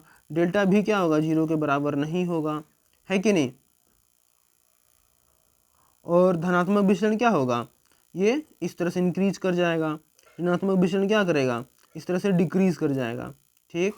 उसके बाद क्या है, सब कुछ लिखना है, नोट्स में हमने तो बता ही दिया ना, सब कुछ लिख देना है। ठीक है। हेनरी का नियम क्या है, कथन एवं गणितीय व्यंजक। गणितीय व्यंजक तो छोटा सा ही है, गणितीय व्यंजक क्या है, छोटा सा ही है कि P समानुपाती X और समानुपाती का चिन्ह हटाने पर KHX। ठीक है। और क्या है, अनुप्रयोग बताना था। ठीक है। अनुप्रयोग क्या है, अनुप्रयोग हमारा होता है कि ऊंचाई पर जो है कि ऊंचाई पर जैसे जैसे ऊंचाई पर जाते हैं ना, तो वाष्प गैस का दाब क्या हो जाता है, घट जाता है। तो खून में ऑक्सीजन का विलेयता क्या हो जाता है, घट जाएगा। तो देह हाथ दर्द करने लगता है, और ऊपर में जब खाना बनाइएगा ना तो बहुत ही धीरे धीरे से जीता है। और गोताखोर वाला भी कहानी है।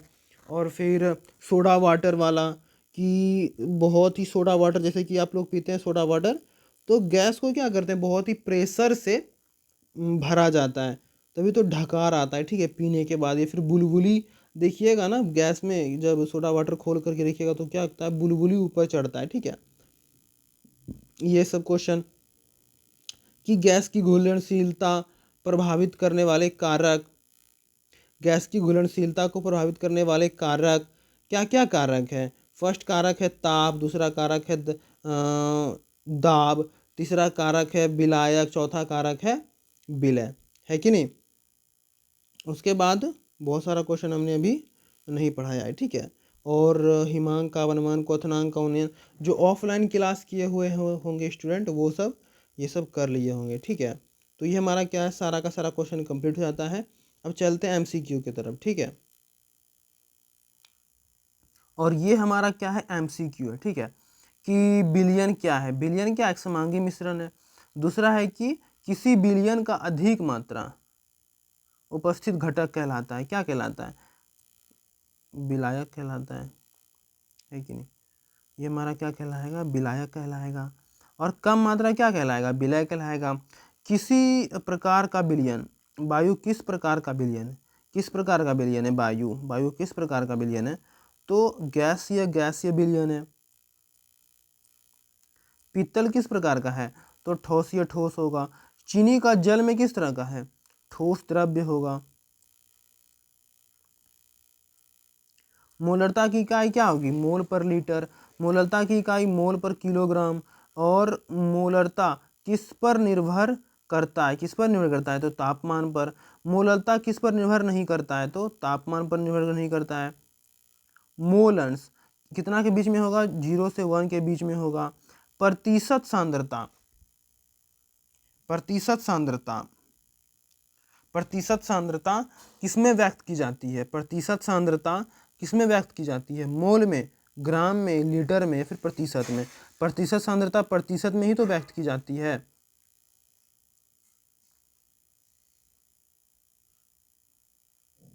2%, 3%, ठीक है। पीपीएम का उपयोग किसके लिए किया जाता है, पीपीएम का उपयोग किसके लिए किया जाता है, अत्यल्प सांद्रता, मतलब कि किसी भी चीज़ों में बहुत ही कम मात्रा में उपस्थित होता है, ठीक है।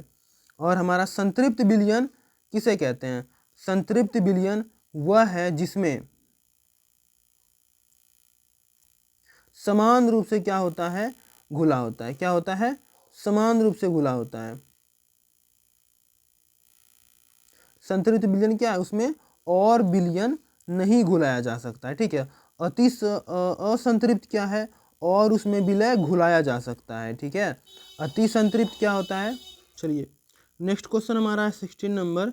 अति संतृप्त विलयन सामान्यता होता है, अति संतृप्त विलयन सामान्यता क्या होता है, ठोस, द्रव्य, गैस, इस तरह तो नहीं होता है। स्थिर भी क्या होगा, नहीं होगा, तो क्या हो जाएगा, अस्थिर हो जाएगा, ठीक है।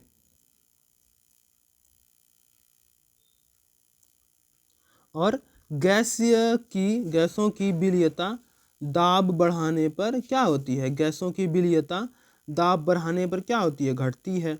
अधिकांश ठोसों की विलयता ताप बढ़ाने पर, मतलब कि ठोस है यहाँ पे, तो ताप बढ़ाने पर क्या होती है, बढ़ जाती है। सॉरी, ये गैसों की विलयता दाब बढ़ाने पर क्या होती है, बढ़ती है, ठीक है, गलती हो गया। गैसों की विलयता दाब बढ़ाने पर बढ़ती है, ठीक, ताप बढ़ाने पर घटती है, ठीक। 90 नंबर क्वेश्चन है, राउल्ट का नियम किससे संबंधित है, राउल्ट का नियम किससे संबंधित है, तो वाष्प दाब से संबंधित है, तभी तो सब जगह पे पी नोट पी आता है, ठीक है कि नहीं। 20 नंबर क्वेश्चन है, अवाष्पशील विलय मिलाने पर विलायक का वाष्प दाब क्या होता है, घटता है, बढ़ता है, सामान्य रहता है, समाप्त हो जाता है। अवाष्पशील विलय, अवाष्पशील विलय मिलाने पर विलायक का वाष्प दाब क्या होता है, घट जाता है, क्या होता है, घट जाता है। अगर वाष्पशील विलय मिलाइएगा तो वाष्प दाब क्या होगा, बढ़ जाएगा।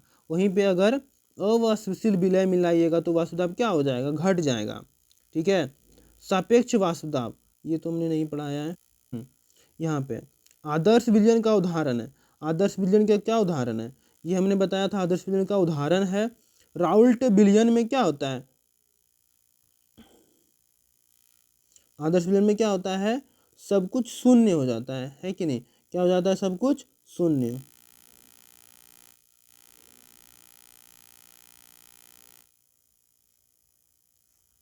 और हमारा नेक्स्ट है धनात्मक विचलन का कारण। धनात्मक विचलन का कारण क्या होगा, ऋणात्मक विचलन का कारण क्या होगा।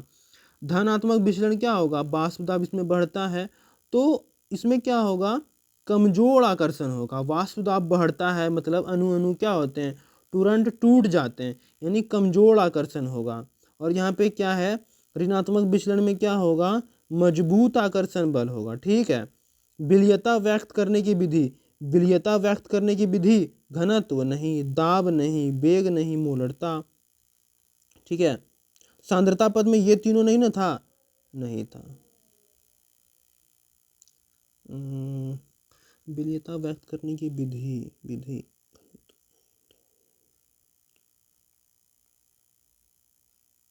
ये थोड़ा क्वेश्चन आप लोग क्या करना, देख लेना। ठीक है, चलिए नेक्स्ट क्वेश्चन। नेक्स्ट क्वेश्चन है मोलरता का प्रतीक क्या होता है। मोलरता का होता है बड़ी एम, मोलरता का होता है छोटी एम, मोल अंश का होता है एक्स। विलयन की सांद्रता मापने की एक विधि है, विलयन की सांद्रता मापने की एक विधि है मोल अंश। ठीक है, गैसों की विलयता किस नियम का पालन करता है, गैसों की विलयता किस नियम का पालन करता है, तो हेनरी का। हेनरी का नियम किससे संबंधित है, गैसों की विलयता से। आदर्श विलयन किस नियम का पालन करता है, तो राउल्ट का। आदर्श विलयन मिश्रण की ऊष्मा का मान कितना होता है, आदर्श शून्य होता है।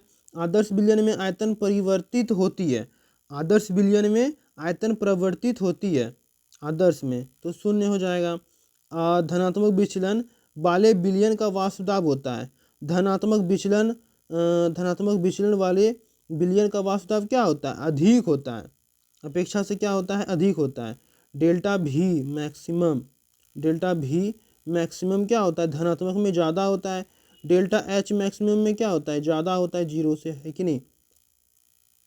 और क्या है, धनात्मक विचलन वाले विलयन का वाष्प दाब होता है, धनात्मक विलयन धनात्मक विचलन वाले विलयन का वाष्प दाब होता है, क्या होता है, अधिक होता है। ठीक है, ऋणात्मक विचलन वाले विलयन का वाष्प दाब क्या होता है, कम होता है। वाष्प दाब का अवनमन किस प्रकार का गुण है, वाष्प दाब का अवनमन किस प्रकार का गुण है, तो अनुसंख्य गुणधर्म है।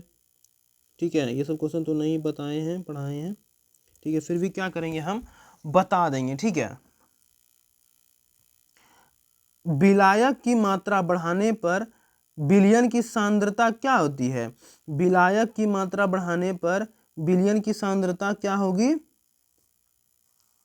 देखिए, विलय की मात्रा बढ़ाने पर, विलय की मात्रा बढ़ाने पर विलयन की सांद्रता क्या होगी, बढ़ेगी।